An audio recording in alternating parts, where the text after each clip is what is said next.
কুয়েতে কেউ যদি বিধবা মহিলা চাকরি করে মানে ড্রাইভারি চাকরি, তাহলে সে বুঝতে পারে যে ডিউটি কাকে বলে। হুম। কথা বুঝেছেন? আর যারা বিধবা থাকে না, তাদের ডিউটি করা একরকম মজা। আর যারা বিধবা ঘরে চাকরি করে, তাদের মজা অন্যরকম। ঠিক আছে? এই কথাটা বলার কারণ কি, মানুষ কিন্তু সবাই এক না, যে 100টা মানুষই যে এক, এটা কিন্তু না। তারপরেও ভিন্ন ভিন্ন আছে। কারণ বিধবাদের যারা ডিউটি করে তাদের কোনো টাইম টেবিল নেই, মানে বিধবাদের ঘোরার কোনো টাইম টেবিল নেই, মানে বিধবা যারা মহিলা। আর এদের যারা ড্রাইভার থাকে তাদের জীবন তো একদমই গেছে গা। ঠিক আছে? এখন আমাদের অবস্থা ঠিক তেমনই। হুম।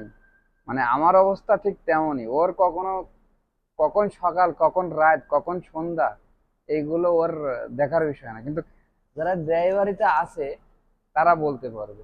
ঠিক আছে? মানে যারা বিধবা ঘরের ড্রাইভারিতে আছে তারা খুব ভালোভাবে বলতে পারবে যে আসলে পরিস্থিতি কতটা কষ্টকর, এবং পরিস্থিতিকে আপনার এমনও আছে খাওয়ার কোনো টাইম টেবিল দিবে না, খাওয়ার কোনো টাইম টেবিল দিবে না।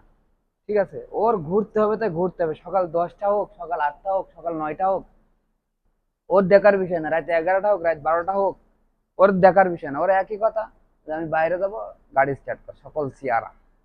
হুম। সমস্যাটা হচ্ছে এই জায়গাটায়, বুঝতে পারলেন? তবে যারা কুয়েতে আছেন, যারা এরকম বাসায় চাকরি করেন, তারা অবশ্যই এর বিষয়টা খুব ভালোভাবে জানেন, রিয়েলাইজ করতে পারেন। ঠিক আছে? আর যারা নাই, তারা রিয়েলাইজ করতে পারবে না। তারা হয়তো বলবে যে না, সবকিছু ঠিক আছে, ভালো আছি, ঘুরছি ফিরছি নতুন অবস্থায়।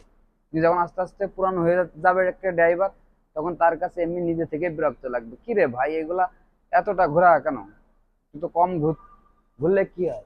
একদম অকারণে একটা মার্কেটে আইছে, কোনো কারণ ব্যতীত, কারণ নাই, কোনো কারণ নাই। হ্যাঁ, কোনো কারণ নাই, একটা মার্কেটে আইছে, একটা জিনিসও কিনবে না, জাস্ট শুধু ঘুরবে, চলে যাবে। এখন ও কি করে না করে আল্লাহ পাক ওই জানে। আর কেউ বুঝতে পারবে না, বরং ড্রাইভার তো বুঝতেই পারবে না। দেখো, আসছে খালি হাতে, যাচ্ছে খালি হাতে। তাই একটা মানুষ যখন একটা মার্কেটে আসবে, তখন তার তো অবশ্যই বোঝা উচিত যে আসলে তার করণীয় কি বা কি কিনার আছে।